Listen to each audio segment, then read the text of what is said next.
Hi, I'm Alan Goldhamer. I'm the director of the TrueNorth Health Center. Became a vegan when I was about 16 years old, so that was, I'm 63 now, so quite a while ago. I got interested in it primarily from a health viewpoint. I was hoping that it would help me become a better basketball player so I could beat my friend Doug Lyle in basketball. But unfortunately, it didn't work because he adopted a vegan diet at the same time and he still beats me every time we play today.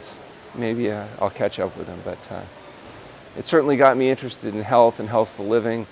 I came across some works by Herbert Shelton that said that health was actually the result of healthful living, that diet, sleep, and exercise are what determined not only how long a person lived, but how well they would live.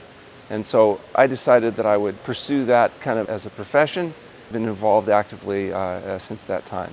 Wow, so you were 16 when you discovered this? Yeah.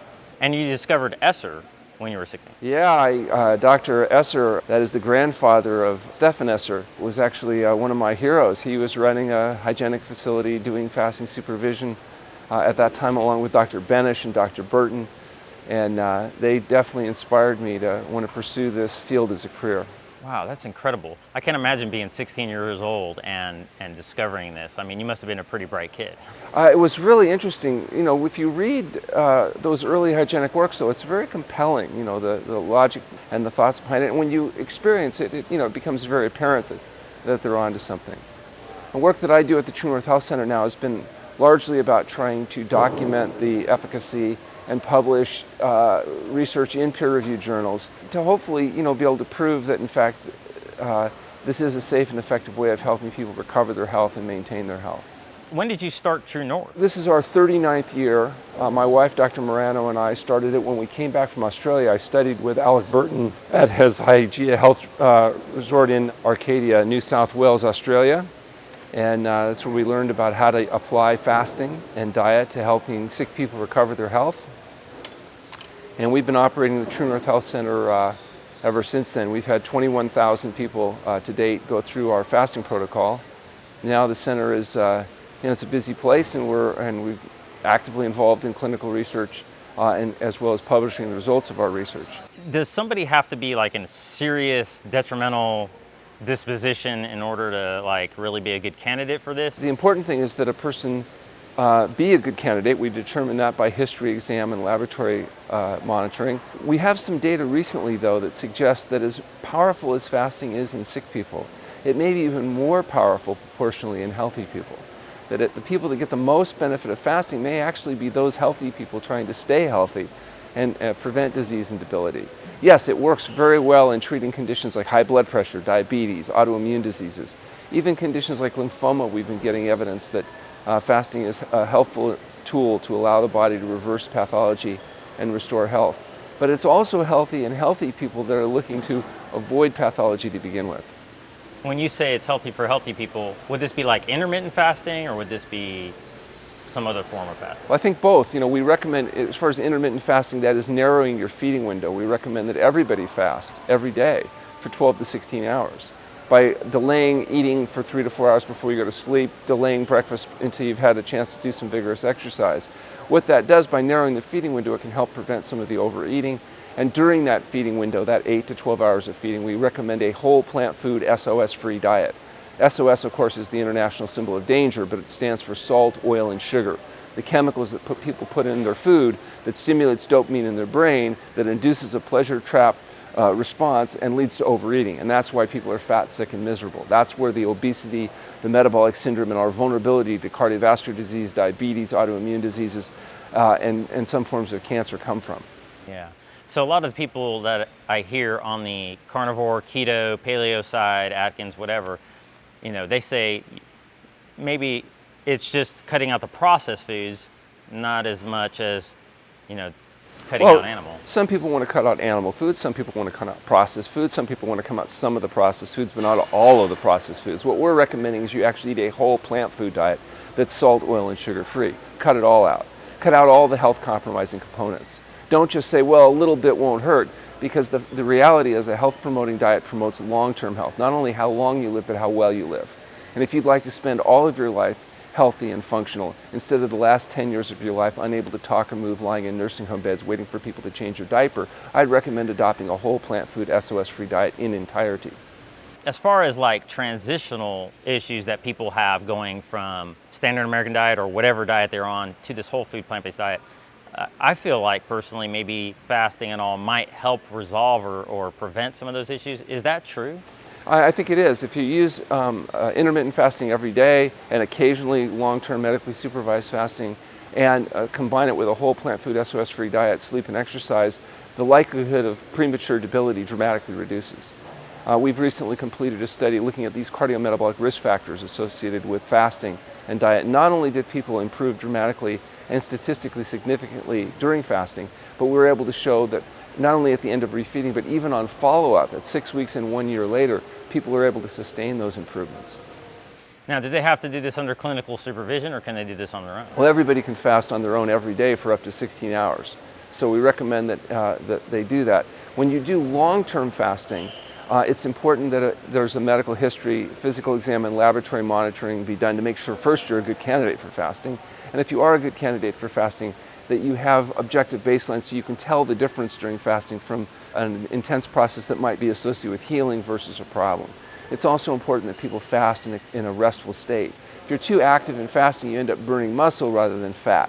One of the advantages of fasting in a resting state is that the body will predominantly burn fat, and not just any fat, but preferentially visceral fat, the type of fat that's associated with inflammation and health compromise. Whereas when people are very active, they'll burn fat, but they'll also burn muscle and lean tissue. They can get into problems with dehydration. And more importantly, is refeeding after fasting, if it's done inappropriately, can lead to problems like refeeding syndrome, post-fasting edema, and difficulties. So it's important that appropriate candidates fast, that they fast properly, that is in a restful state, they're monitored appropriately, and that they refeed in a controlled way so that they don't run into any of the problems associated with too rapid a realimentation after fasting. Are there certain foods that are better to start a fast with or break a fast with? Yeah, we recommend that people eat, for most people, fresh fruits and vegetables only for a couple of days before initiating fasting, avoiding meat, fish, fowl, eggs, dairy products, oil, salt, and sugar. And then during fasting, of course, people are resting. And then after fasting, we usually will terminate a fast with fresh fruit or vegetable juices, usually 1 day of juices for every week of fasting, a day of fresh raw fruits and vegetables, again, more or less a day of that for every week of fasting, and then gradually introduce steamed and starchy vegetables and more concentrated foods. So it takes about half the length of the fast in carefully controlled refeeding to avoid the problems that can be difficult if that's not done. If somebody's just healthy and they're just wanting to do some intermittent fasting, maybe the occasional day or two fast? Well, we recommend that people fast 16 hours every day, and then occasionally you do a longer fast. The duration of that fast would be determined as a consequence of your history exam and laboratory monitoring. So we can determine what's really going to be the most appropriate duration of fasting. But somebody who's just an everyday person just trying to do some intermittent fasting and take their health into their own hands, is there something that they should consider when breaking or starting a fast food-wise, or does that apply what you already mentioned? Yeah, what we would recommend is everybody fast 12 to 16 hours every day, and then they're eating a whole plant food SOS-free diet. When longer fasting is done in a restful state under supervision, then there's a programmed refeeding period that takes about half the length of the fast. So I don't recommend that people that don't have the benefit of history exam and lab do long-term fasting. We recommend that they do 16 hours every day and then eat healthy every single day, and they'll get where they need to go. So they don't have to worry about like breaking it a certain way or with a certain food? Well, yeah, you break it on a whole plant food SOS-free diet. So, you have your fruits, vegetables, grains, legumes, nuts, and seeds. You don't have meat, fish, fowl, eggs, dairy products, oil, salt, and sugar. I didn't know if it mattered, if it might be more ideal to start the day off with the fruits or the grains. I think the most important thing is that you get large amounts of vegetable material in throughout the course of the day, particularly, your salad and steamed vegetable material. That's what people tend to overeat. You eat as much raw fruits and vegetables and steamed and starchy vegetables as you can, and hopefully that fills you up enough that you can avoid the meat, fish, fowl, eggs, dairy products, oil, salt, sugar, and processed foods that almost everybody else is eating almost entirely. So something around 93% of calories consumed by people in industrialized countries come from animal foods or highly processed pleasure trap foods. So fruits and vegetables only make around 7% of calories, and a third of that's potatoes served mostly as French fries and potato chips. Right now, fruits and vegetables make the decoration of the plate. Could this intermittent fasting be ideal for some of those stomach problems people have, like cramps or bloating and gas and stuff like that? So mostly people get bloating, gas, cramps, irritable bowel symptoms because of what they eat and how they eat. So what we recommend is people eat slowly, chew their food thoroughly so that the food actually can be digested more easily, and the chewing process itself tends to stimulate digestive secretions, and that they eat a whole plant food SOS-free diet as a consequence, that avoid the foods that disrupt the gut microbiome. People have 5 pounds of bacteria living in their gut, maybe 1 trillion creatures. And these living creatures are swimming around eating and digesting and defecating inside you. And what they defecate in you largely depends on what you feed them. If you feed them animal foods, you're going to have a lot of TMA, trimethylamine oxidase, which is irritative and causes all kinds of problems. If you feed them plant foods, you're going to have fertilizer, vitamin K. So what you feed the organisms determine not only which organisms you have, and it's thought a wide diversity of organisms like found in people that are on plant-based diets is good and protective, but also what they give off, what waste products they have. It's not illogical to understand that what you feed something determines what comes out of it. And what comes out of it can be either range from toxic waste to fertilizer. So if you want fertilizer, feed your microbiome whole plant foods that are free of salt, oil, and sugar. Time of day, does it matter? Like I heard Gregor say, eat like a king in the morning, Prince for lunch, Popper for in the evening.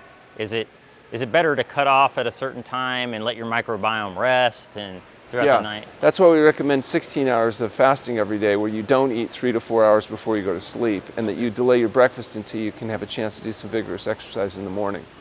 So is it better to eat the bulk of your calories early and a little lighter? Well, here's the reality. The human stomach can only handle, somewhere around 500 to 700 calories of low caloric density foods, so there's fruits and vegetables. So if you fill up the feeding bag 3 times a day, you may be able to get enough food in there to sustain your healthy lifestyle. The problem is sometimes there's not enough, you can't get enough food in, and so you might have to go to a 4th meal, or you may have to expand the feeding window from 8 hours to 12 hours like you would in kids. So the idea is you have to be able to manipulate this, but you have to look at the goal. Am I trying to sustain weight? Am I trying to lose weight? Or am I trying to gain weight? If you're trying to lose weight, you may do well by narrowing the feeding window. If you're trying to gain weight, well, then you might have to have a little bit wider feeding window, but you still don't want to eat 3 hours before you go to bed. Oh, okay. So 3 hours is the magic number there.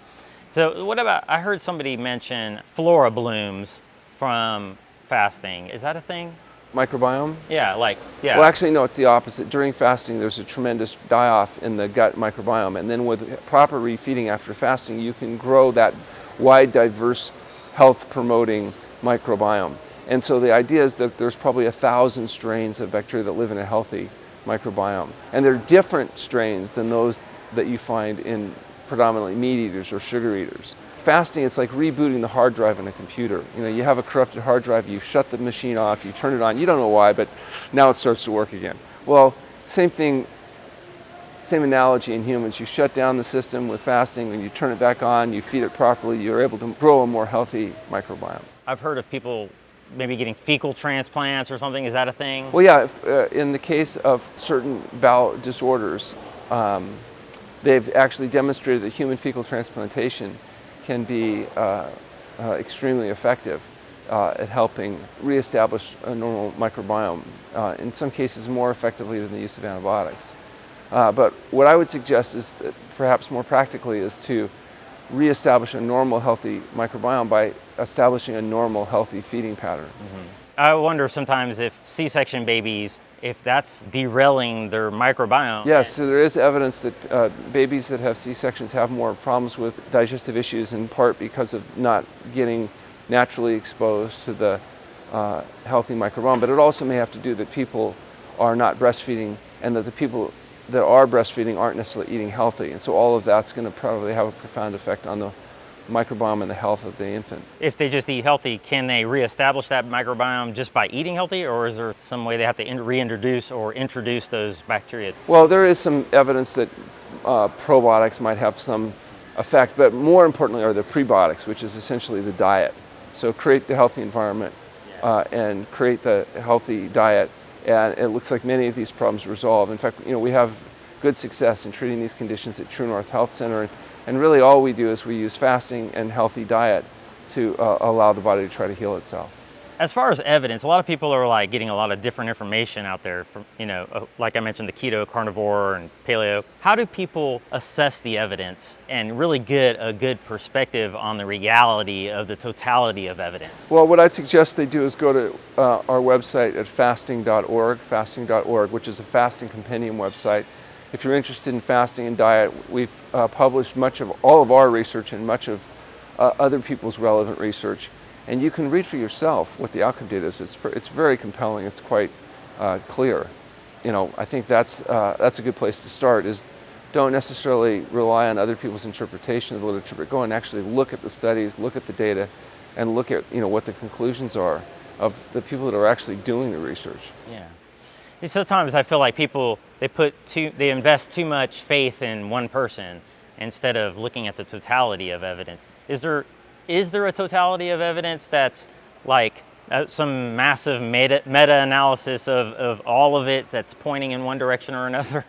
Well, I think there's a lot of data out there, and they say statistics don't lie, but liars use statistics. And so a lot of the research that's been done is done to promote a product or a concept. So again, I think most people would be well served at actually reading the evidence that's available, and then you can decide for yourself. Now, we're fortunate that we have people like John McDougall and Dean Ornish and Esselstyn and others that have gone to the trouble of reading that literature and publishing their conclusions. And so, reading those books that summarize the literature can be a very time-efficient way of, and ultimately you have to decide for yourself what makes the most sense. But, also look at what's motivating the people that are, pitching the idea too.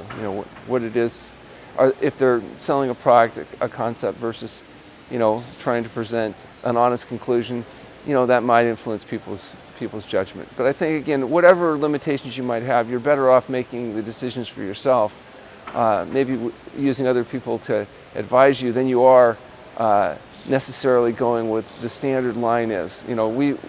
There's a lot of powers that influence what you say read in the media. And it's not always consistent with when you actually go and look at the literature that's available, you find that sometimes conclusions are very different. There are some excellent books out there, though. There's books like The Emperor of All Maladies, Anatomy of an Epidemic, the works by John McDougall, and particularly T. Colin Campbell. He's got excellent books on Whole, is one of them, that really do a nice job of reviewing the literature and help in presenting their interpretations of it. And I think that people are well served at looking at that material. What is one of the most interesting things you've ever discovered through your analysis of the research out there? The most compelling evidence strongly supports the idea that health really does result from healthful living, and that healthful living involves diet, sleep, and exercise. The work that we're doing particularly looks at the role that fasting plays at helping sick people get well, but also in helping keep healthy people healthy. And again, that literature is increasing every day. We've been quite productive. A number of our papers are now published in major impact peer-reviewed journals, and all of it can be freely accessed through our website at www.fasting.org. Do you feel like people are addicted to food in the same ways they're addicted to maybe some serious drugs, and how might they resolve that in a way that food becomes more fuel to do great things? So people are addicted to the artificial stimulation of dopamine in their brain. Dopamine is the neurochemical associated with pleasure. We see that obviously in drug addiction, cocaine, alcohol. It stimulates dopamine, and then people will become addicted, physiologically addicted to those chemical substances. And that means that when they try to quit, they not only have difficulty because of giving up the pleasure that's induced by this excess dopamine stimulation, but they feel really bad from withdrawal effects, the hallmark of addiction. And it turns out there's chemicals that you can add to your food, and those chemicals are salt, oil, and sugar. Salt, oil, and sugar are not food. They're chemicals, hyperconcentrated components of food that are added in. It stimulates dopamine in the brain, just like the drugs do. So it's the same neurocascade. It may not be quite as powerful, say, as cocaine, but sugar stimulates those same neurochemical cascades. And now people have to keep eating the substance, not just to feel good, but to avoid feeling really bad. So it is addiction, and it's why people are fat, sick, and miserable. It's why we get overweight. It's why we develop metabolic syndrome. It's why we are vulnerable to heart disease, cancer, diabetes, and even things like COVID-19. When you're eating this kind of a diet, you make yourself more vulnerable to serious consequences from all viral infections. And so if you look at why are some people dying and some people recovering from various infections, a big determining factor is the dietary excess that leads to obesity and makes people vulnerable to these chronic diseases. So yeah, people are addicts and it's difficult and they don't want to give it up. Or they'll give up one of the components, but they don't want to give up the other components. You know, a lot of vegans will give it up because of moral, ethical, and spiritual beliefs. They recognize that a vegan diet may be less cruel in terms of taking sentient creatures, torturing them all their life, killing them and eating them. Or it might be better for the environment because the methane production from our animal husbandry is more responsible for climate change perhaps than internal combustion engines. Or they might look at spiritual issues. So moral, ethical, and spiritual issues drive most vegans. Health issues may not be at the top of the list. So many vegans will eat terrible diets, but they're vegan. But soda pop, French fries, Oreo cookies, these can all be vegan in the sense they have no animal food. It doesn't make them healthy. So what makes them healthy is not just not having the animal component, but also not having the sugar, oil, and salt, not having the hyper-processed foods. That's the primary culprit in leading to obesity and the consequences. So what we advocate is a whole plant food diet that's free of salt, oil, and sugar. And it's, a little bit more challenging to implement because the world's designed to give you what you want, not what you need. And what you want is how to engage in short-term pleasure-seeking, self-indulgent behavior, preferably without paying the price. What you need is to learn how to escape the pleasure trap. So the two things I'd recommend is, number one, read our book, The Pleasure Trap, Mastering the Hidden Force that Undermines Health and Happiness. Number two, if you can't escape the pleasure trap on your own, come to TrueNorth Health Center and we'll help you escape in a controlled center. They call us the last resort. And if people are interested, they can go to our website at healthpromoting.com, complete the registration forms, and we offer a no-cost phone conversation to help them determine whether they're a candidate for something like fasting and to give them advice or hook them up with somebody that can help them, make this transition to healthier living. Sometimes people say, listen to your body. And I feel like when people listen to their body, they might not, like Furman says, know the difference between toxic and true hunger. And in your case, they may be just what you're saying is they may be just fulfilling an addiction. Well, do you tell alcoholics when they're deciding whether to drink or not, just listen to your body? Yeah. Do you tell alcoholics, well, just drink beer and wine, you'll be fine? Well, beer is a lot better than, hard alcohol. Is that what you do? No, what do you tell alcoholics? Quit drinking. You have to come up with a strategy each and every day to not drink. If you do that, you win. So what do we tell overweight people? Oh, eat less. Yeah, that works. Oh, cut your food into small bites and put your fork down between each bite and you won't be fat anymore. We don't tell them that. What we should tell them is stop eating the chemicals that fool your brain that lead you to the overweight or obesity that's compromising your health. And it turns out those foods are the meat, fish, fowl, eggs, dairy products, oil, salt, and sugar. Stop that and instead have fruits, vegetables, grains, legumes, nuts, and seeds, and guess what? You'll win. Salt, oil, and sugar is really hard, like you said, for those ethical vegans. I've experienced that throughout the years with the vegans I know. Ethical vegans may go to heaven because they're kinder, gentler people, but they won't delay how quickly they get there unless they get rid of the salt, oil, and the sugar. So if you want to get to heaven but also delay how quickly you enter, adopt a whole plant food SOS-free diet. I think it's pretty easy to understand with sugar. Don't we need a little bit of salt? Salt's an essential nutrient without which you would die, but you get all the salt from your whole natural food diet that you need, just like you get all the sugar you need from a whole natural diet and all the essential fats that you need from a whole natural diet. You don't need to add oil, including olive oil. You don't need to add sugar or refined carbohydrates, and you don't need to add salt. And the danger of adding salt, especially in terms of obesity and health, is that it stimulates passive overeating.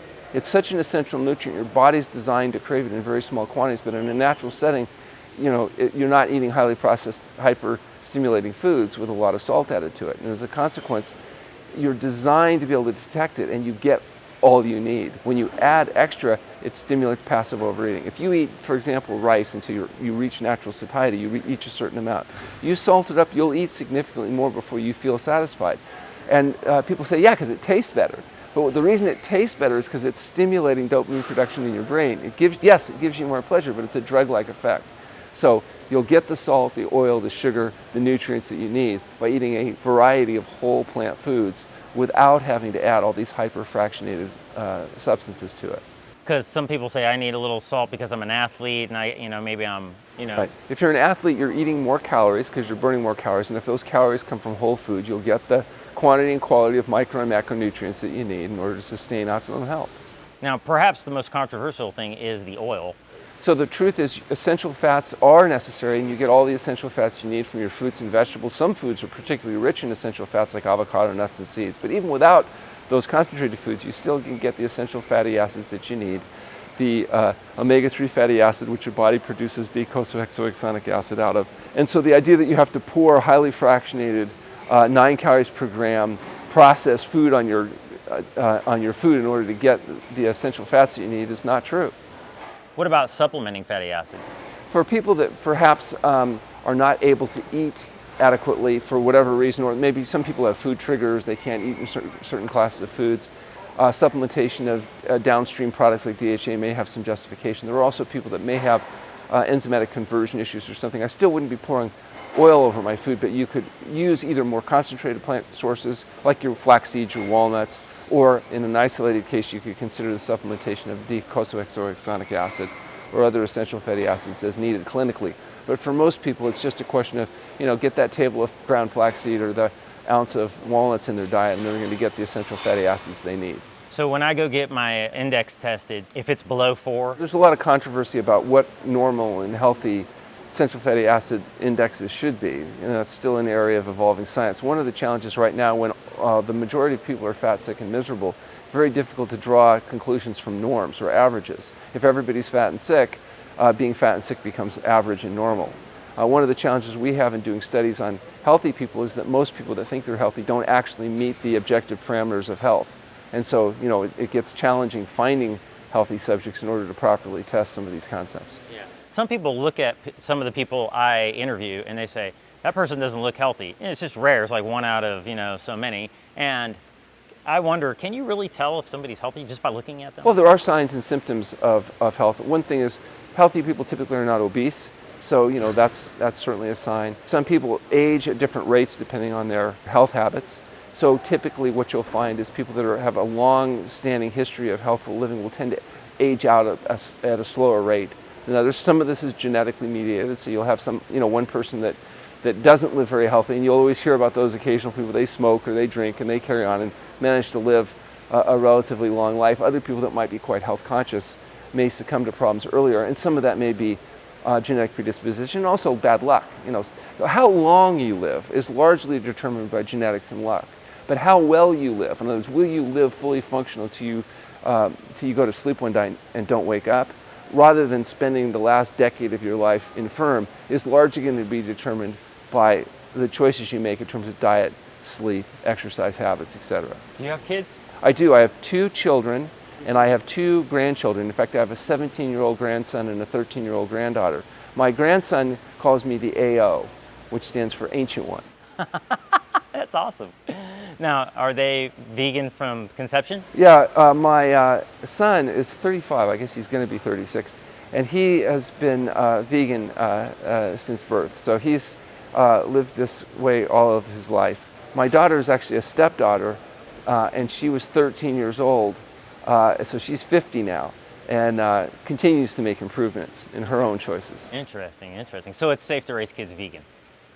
Yeah, so far it seems to be working pretty well. Is there any advantage to raising your kids vegan over not? Well, I think that if you raise your children with a health-promoting diet, which would be a vegan SOS-free diet, they're going to have significantly less debility during their upcoming years. They're going to have less of the problems that you see during teenage years. They're going to have a much better chance at maintaining health during their adult years. They're likely to live a long and healthy life. They have a much better odds of avoiding some of the debility that is so common. These children also tend to be, I think, happier children because they have a lot less of the distress and other things that come along, so they're a little bit more pleasant to be around. Do you take supplements?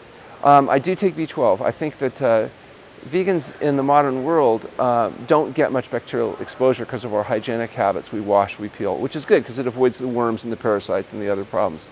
And so I think that B12 is a necessary exogenous supplement for those that are on a vegan diet to avoid the B12 deficiency that can become a problem after enough years or decades. Also, for people that don't have access to the sun, vitamin D supplementation may be a consideration. If you can't maintain adequate D levels with sun exposure, then that may be a second choice. But a little bit of sun exposure helps with other things. Well, we're designed to be outside, and preferably when you're getting your exercise and gardening and other stuff, you can get enough sun exposure if you're fortunate to live in an area where the sun shines. Yeah. As far as McDougall, you mentioned him a few times. He recently said something about taking Cyanocobalamin and Methylcobalamin and mixing it up because of the potential for one being more effective than the other. Well, Methylcobalamin is probably the most absorbable. Some arguments have been made for other forms. In my experience, personally as well as professionally, we use Methylcobalamin as a primary supplement. I don't care what form of B12 people use particularly, but Methylcobalamin is what we use. It's worked well, and we've got many decades of experience. I'm getting 30, 35-year follow-ups on some of these patients. They seem to be thriving and doing very well. Awesome. You got a favorite quote? Yeah, health results from healthful living. Nice. Anything else that we didn't touch on that you might want to share with my viewers? Yeah, I think that, mostly if people really want to be serious about their short-term health and their long-term viability, they have to take it seriously. And so you want to focus on a whole plant food, SOS-free diet, get your sleep, do your exercise, and consider periodic fasting.